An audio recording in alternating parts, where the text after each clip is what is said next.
When you think about organized crime, it's not intuitive that Africa would be a focus. It's not a term or a concept that many necessarily associate with Africa. But from the illegal wildlife trade to human smuggling and oil theft, to blood diamonds, piracy, and drug smuggling, Africa is increasingly becoming webbed into the global illicit economy. In this new podcast from the Global Initiative Against Transnational Organized Crime, we're going to be examining the flows of illicit commodities, but also looking at the enabling environment that has made Africa vulnerable to the growth of organized crime. We'll be looking at corruption, illicit financial flows, gangs, the role of foreign corporations, and the political economy of crime. Every 2 weeks, we'll be drawing on our civil society observatories for North, South, East, and West Africa to get a feel for how organized crime is impacting some of the world and the continent's emerging trends and contemporary events. You'll hear from GI staff, international experts, also our civil society networks, partners, and maybe from people working in illicit economies themselves. With more than 150 network members and contacts across the continent, this podcast will be an unparalleled look at the drivers of Africa's illicit economy. Welcome to the first episode of Africa and the Global Illicit Economy, exploring organized crime on the African continent by the Global Initiative Against Transnational Organized Crime. I'm your host, Lindy Mtongana. For this first episode, we start in North Africa and the Sahel, where we will give you a comprehensive overview of the major illicit markets in the region, before in future episodes taking a more in-depth look at the nuances within the illicit economy in Africa.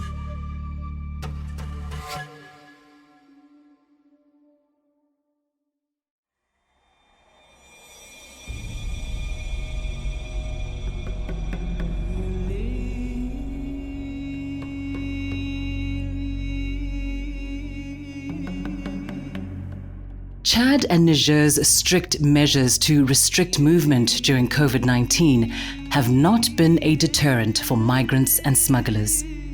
Migrant trafficking has continued despite travel restrictions, with significant consequences.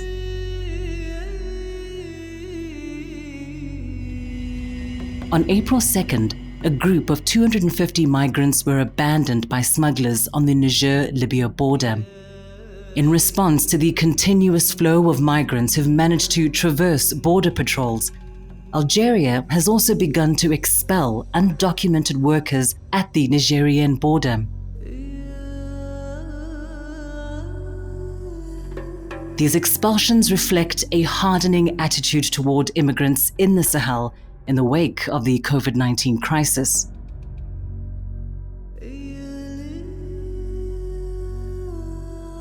Before being repatriated, migrants are first detained at one of 4 transit centers in northern Niger, at camps in Asamaka and Arlit. In recent weeks, these transit centers have become overcrowded epicenters of unrest. In one case in mid-April, a group of migrants at the Arlit camp staged a protest and looted an international organization for migration shop, citing poor living conditions.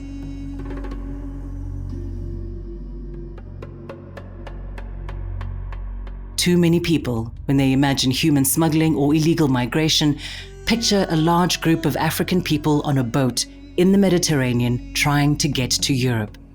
But there's obviously a lot more context to it than that. Alexandra Bish is a senior analyst at the Global Initiative Against Transnational Organized Crime. For migration across the Mediterranean, as you've referred to, migrants who go on boats, most of them in the past 5 years have gone through the central Mediterranean route, through the countries of Libya, Niger, and the countries where they come from are countries across West Africa mostly. A migrant might leave his country of origin for multiple reasons, economic in many cases, and eventually travel to Niger, where he or she will encounter a smuggler who will help them transit the desert and go on to Libya, where they will find other smugglers who will help them go across the Mediterranean.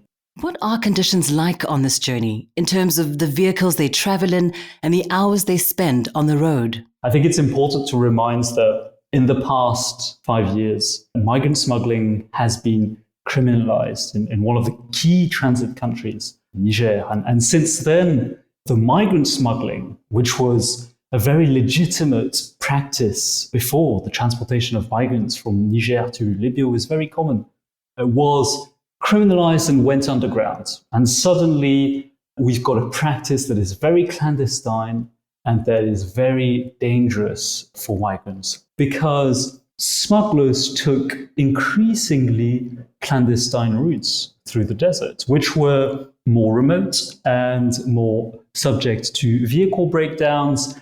So what we've seen in the past 5 years is an increase in the number of migrant deaths through the desert. But there are also more dangers the closer you get to Libya. For instance, a lot of migrants are subject to actually trafficking. We hear the phrase that the lines between smuggling and trafficking blur once migrants reach Libya, and that's because there are some actors present in southern Libya who really profit from migrants and try to get as much money as they can through torture and calling their families and demanding money. What we've seen in the past few years has been almost what we could term a commodification of migrants. Coming to the contemporary situation that the world finds itself in with COVID-19, how have the restrictions impacted the smuggling of people in countries like Niger? We can really describe chronologically maybe two different phases. The first was what we saw from late March was a phase of disruption for most migrant smugglers. So there were a number of restrictions on travels within Niger that were implemented and later relaxed in mid-April, but the borders were closed, and so it made it more difficult for migrants to arrive. But the most significant impact was what happened at the Libyan border, so north of Niger, where Libyan Tebu militias were stopping in late March the arrival of migrants by intercepting migrant convoys. And finally, on the other border, which is very important too, Algerian security forces also increased their presence, and for the same reasons as the Tebu militias, to stop the spread of the virus. And so they've got a much more sophisticated presence. So the effect of all these security presence has been very strong in deterring smuggling activities, at least initially. And that's why from mid-April to early May, what we've really seen is a period of adaptation. Smugglers have adapted their activities in a number of ways towards Libya. They've changed their routes. So they've adopted much more remote routes than even before, going through areas that are very dangerous. Sometimes their routes coincide with those taken by drug traffickers and arms traffickers, which means that they are vulnerable to attacks because these high-value convoys are often the subject of attacks by armed bandits looking to steal. Others are actually giving up on the practice temporarily and going more into fuel smuggling, gold mining. So some are actually going to buy subsidized fuel in Libya and bringing it to gold mines within Niger and northern Chad. And others are actually just starting a gold mining operation in some of these gold mines that have seen increasing popularity in the past 2 months. I think what we're looking to see in the next few months on the smuggler side is whether this period of adaptation is going to transform into a period of consolidation. So are some of these smugglers who have taken a risk and started to perhaps invest in a gold site, perhaps realize that they're making actually more profits in fuel smuggling, are they going to stick to these jobs? Are we going to see real structural shifts? Or is everything going to go back to normal? That was Alexandra Bish, a senior analyst here at the GI. If smuggled migrants manage to make it to Libya, they face a new set of obstacles. From police to roving border militias, all with an interest in taking advantage of growing instability and chaos to extort smugglers and migrants on their journey. Last week, 30 migrants were abducted, tortured to extract ransom, and at least 24 killed by traffickers in Libya while making the long journey across the desert to find work. So what is the scale of the COVID-19 pandemic in Libya at the moment, and is there concern that it might worsen? Mark Micallef is the director of the North Africa and Sahel Observatory at the Global Initiative. But first, Rebecca Murray, a senior analyst at the GI.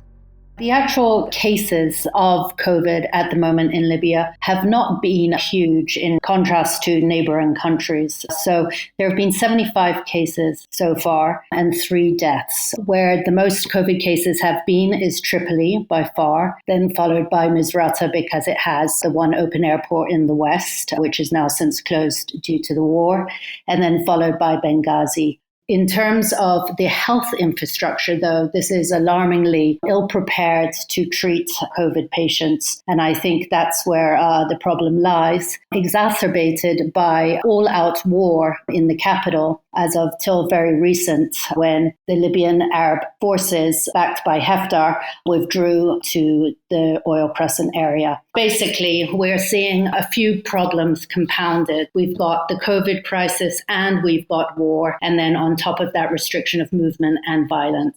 Mark, how do these COVID restrictions impact these smuggling networks, particularly with regards to the key routes going from the south into the north or around Libya? Are these routes still accessible, or are smugglers and migrants having to improvise? There is movement, so this is one of the areas we've been monitoring closely and on which we're still developing an assessment. Like in the first reaction to the COVID crisis, we saw everything grind to a halt, basically, particularly in respect to the movement from the Sahel into Libya and from the southern areas into the northern areas. Not so much in the coastal departures. However, over the past weeks, we've seen adaptation. So smugglers trying to alter their modus operandi, routes, trying to find new ways to move around, new agreements. This is typical of what we've seen in our analysis over the years. This is the point of having a smuggler and recruiting a smuggler, actually, to help navigate restrictions. However, still, overall, I would say the situation has impinged on the movement of migrants and the operations of smugglers. At first, as I said, there was a different situation in the coastal areas where we had seen sustained activity of migrants departing from Libya, not in huge numbers. So there has been a lot of press over recent weeks suggesting that we're seeing an anomalous situation. And that was partly fueled by what I would say is a misinterpretation of the data. A lot of commentators and even countries, actually, Malta and Italy, have been citing the fact that if you look at the first 3 months of 2020 and you compare the rate of departures from Libya to the first 3 months of 2019, you will see a huge increase in 2020.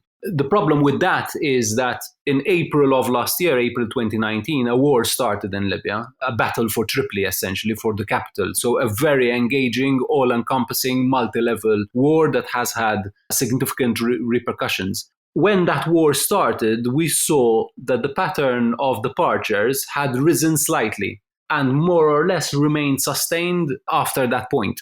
And if you look at the departure rate in the past 3 months and compare it to the past 6 months, say, for instance, you will see that it's more or less within the same range. So there wasn't really an increase in departures. What there was in the initial reaction to COVID in particular was a decrease in activity by the Libyan Coast Guard, and therefore fewer migrants being intercepted and brought back to Libya.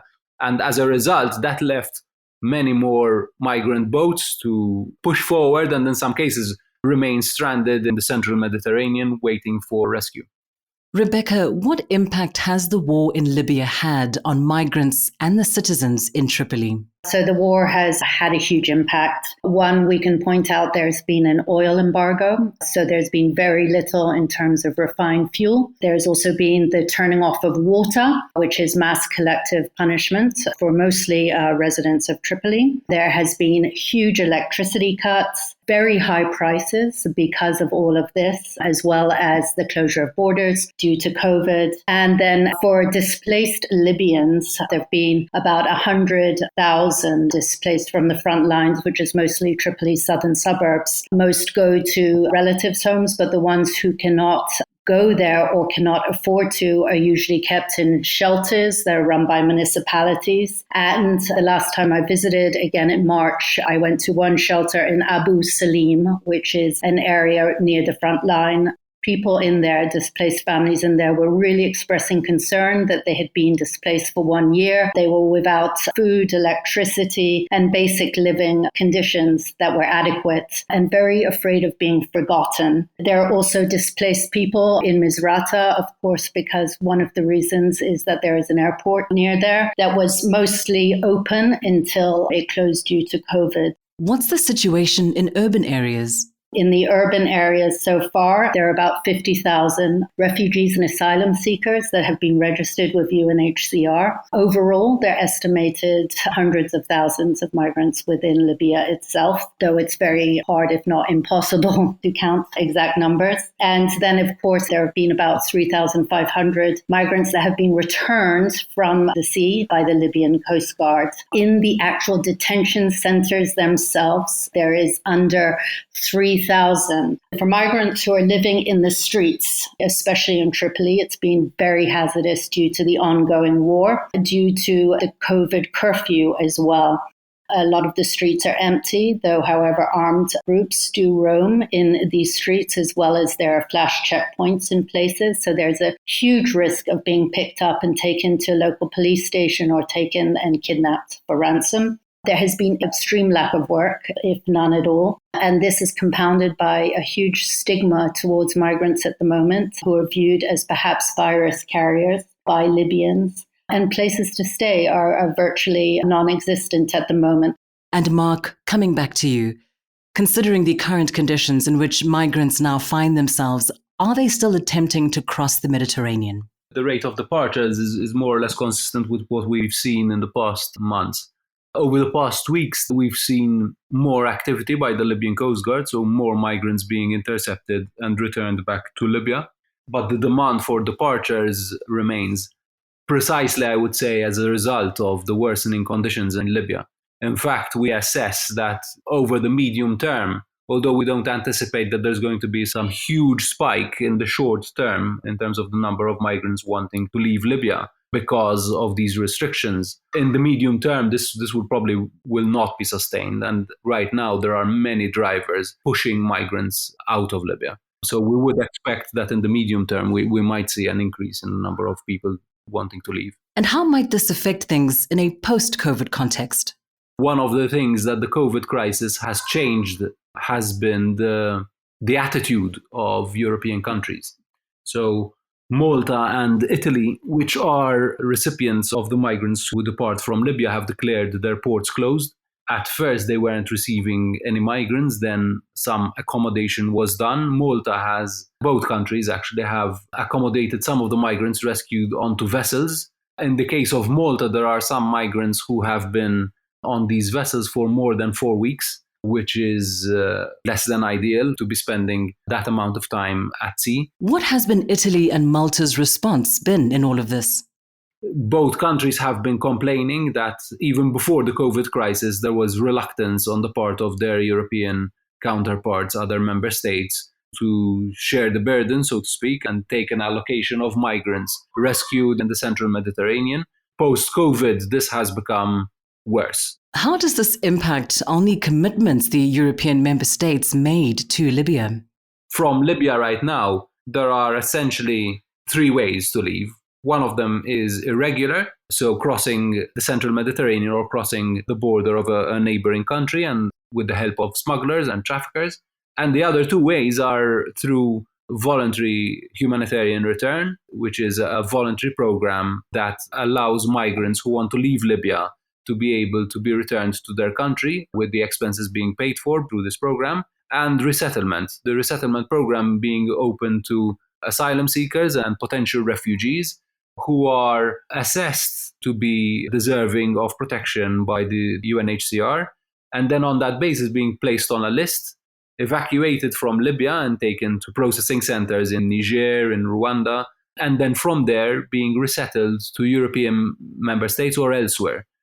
This mechanism has not been working. It wasn't working before the COVID crisis, and we anticipate that it's going to be slowed down even further after the COVID crisis, with no legal possibility to leave Libya at a point in time when the situation is worsening for migrants. The likeliness is that this is going to create more push factors, pushing more migrants into the hands of smugglers and traffickers. That was Mark Micallef, the director of the North Africa and Sahel Observatory, and Rebecca Murray, a senior analyst at the Global Initiative. Whereas people smugglers in Chad and Niger are adopting new methods to move people north of Libya, smugglers in the Maghreb face new challenges in moving drugs. Political instability and an increasingly difficult economic situation in the wake of COVID-19 may offer new opportunities for drug traffickers in the region. The Maghreb has been in the smuggling trade for generations. Traditionally, the region has been a hotspot of cannabis production for the European market, and increasingly a passageway for cocaine and psychotropic pills headed to Europe. So what is the history of drug production and smuggling in the region? Matt Herbert is a senior analyst with the Global Initiative Against Transnational Organized Crime. I think we need to first of all realize that drug production in the Maghreb is something that significantly predates the current era. I mean, this goes back hundreds of years throughout the region, with cannabis being the drug that's most commonly grown and in many cases was most commonly used. Now, in the more recent era, after decolonization, after the independence of Morocco, of Algeria, of Tunisia, drug production in North Africa contracted. So rather than being very broadly spread across those three countries, it really came to be concentrated in the Rif Mountains of northern Morocco. And cannabis that was grown there was not only grown for the local market, but also for the European market. And this is something that really started to supercharge the industry back in the 1960s and 1970s as European demand for drugs surged. So cannabis was grown and then trafficked largely in an ad hoc way, directly across the Straits of Gibraltar, across the Alboran Sea, by individuals just heading north or transiting from Europe to Morocco, buying drugs and then moving back. It wasn't particularly well structured, nor did it really need to be.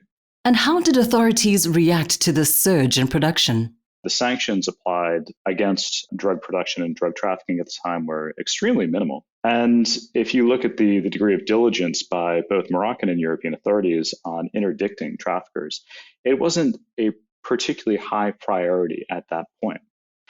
Though certainly it started to become one later on. And this is when you started to see the emergence of more professionalized trafficking groups, as the degree of border security that existed between Morocco and Spain started to increase. And so that's when you had this move to create specialized smuggling networks. Individuals, oftentimes Moroccan, but also occasionally including a variety of different Europeans, that would be involved in either moving drugs north via speedboat or other rapid craft that could evade law enforcement personnel in that area, or in some cases, more creative options. So, for example, the utilization of helicopters going very fast and low at night to be able to shuttle drugs between the two regions. That professionalization started to shift into the rest of the region. How high does the corruption go in terms of the corridors of power in the Maghreb? I think that from the court cases we've seen, it certainly goes up to high-level law enforcement officials, administrators, relatives of those in power. There's no compelling evidence that it extends directly up to top-level officials in any state. Rather, it's more opportunism by those that are most directly placed to be able to enforce sanction on these trafficking networks or producers, such as law enforcement officials, or who can leverage their connections into the corridors of powers and the party of relatives that are the ones that seem to be most susceptible or most at risk of being targeted by these trafficking networks for corrupt engagement. Are these drugs destined for local markets, or are they simply diverted on their path through the region to Europe? So if you look at the diverted pharmaceuticals, those are largely trafficked to the Maghreb or diverted from pharmacies in the Maghreb for use in the Maghreb. Very little actually leaves the region, really. The only significant outflow that we see is tramadol going from Libya into Egypt and in some cases on from Egypt into Gaza. Whereas if you look at cocaine, for example, overwhelmingly, cocaine moved into North Africa is destined for other markets. It's destined primarily for Europe, but there's certainly also some that's moved on to the Persian Gulf. But the problem is how larger international drug trafficking organizations often pay their co-collaborators. And this is something called peel-off. So rather than paying local collaborators in places such as Morocco or Algeria or Tunisia in cash, they pay them in kind. They provide them with small amounts of cocaine. Some of that cocaine is destined for re-export by these smaller networks up to Europe. But I think we have to recognize that a significant amount of it makes its way onto the local market. And this can breed significant addiction problems. And this isn't the only place that we've seen this. So, for example, if you look at how it is that Mexican drug trafficking organizations got powerful in the 1980s and 1990s, it was the same peel-off aspect. If you look at why it is, for example, that a crack cocaine epidemic emerged in some areas of coastal West Africa in the last decade, it was the same peel-off aspect. So the danger of peel-off on what it can do both to the trafficking networks, the local trafficking networks, as well as to local consumption patterns is quite real. And where is government response targeted at the moment across the region? Is it at producers or traffickers or consumers? Well, I would say it's targeted at all three, but the problem is not who it's targeted at, but what it is. And what it is right now is overwhelmingly a law enforcement focus. And so law enforcement personnel look to arrest producers. They look to arrest traffickers. They look to arrest consumers. There's little consideration of the issue of narcotics in North Africa, for example, as a public health concern or a public health emergency.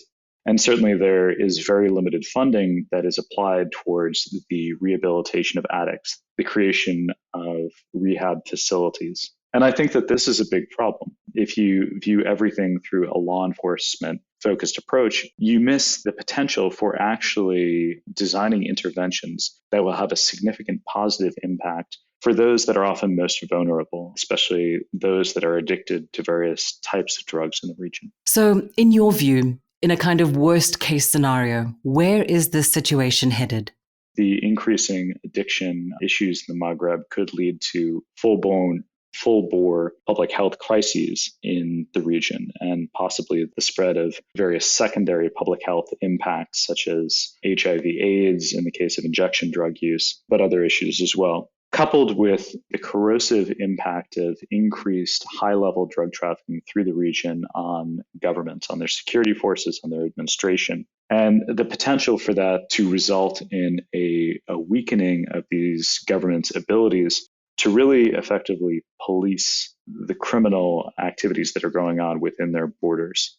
And I see this as something that's of particular concern given the experience of Latin America. Would a pan-Maghreb strategy be the best way to deal with the issues you've presented? I think a pan-Maghreb strategy is certainly the ideal. None of these trafficking networks operate in one country individually. Rather, they operate across the borders, and the borders for them are less hard bars than they are points of opportunity and points for profit. The problem, however, is that there remain significant political disagreements between countries in the Maghreb that to date have stymied even well-meaning and well-designed efforts at law enforcement collaboration on issues that are arguably of shared concern. So right now, the largest bar to a pan-Maghreb strategy, the largest bar to cooperation between the countries of the Maghreb is really one of high-level politics and longer-standing disagreements that have little to do with the present moment. I think once those are surmounted, and I am hopeful that they can be, you can actually see a rapid movement towards some sort of shared operational and strategic response to this challenge.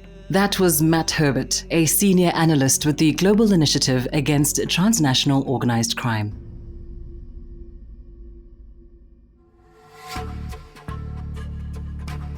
That's all we've got time for on this first episode of Africa and the Global Illicit Economy. This is the first of many from the Global Initiative. The GI has a unique position to bring you expert analysis on the illicit economy in Africa. And that's why we'll be bringing you new episodes twice a month. For each episode, we'll focus on a specific region of the continent covered by the GI's observatories. Next week, we'll be focusing on the illicit economy in East and Southern Africa. For our discussion on North Africa and the Sahel, I'd like to thank our guests, Alexandra Bish, Matt Herbert, Rebecca Murray, and Mark Mikulev. If you want to check out more content on illicit economies in Africa, such as policy briefs like Breaking the Vicious Cycle, Cocaine Politics in Guinea-Bissau, or our latest risk bulletin, head over to our website, www.globalinitiative.net. There are plenty of publications to get your teeth into. You can also find other podcasts based around organized crime, such as Deep Dive. The last episode concentrated on the ongoing insurgency in northern Mozambique and how that is impacting the illicit economy in the region. You'll hear from us again in 2 weeks. Until then, this podcast was produced by Alexandria Sahai Williams. I'm Lindy Mtongana. Thanks for listening.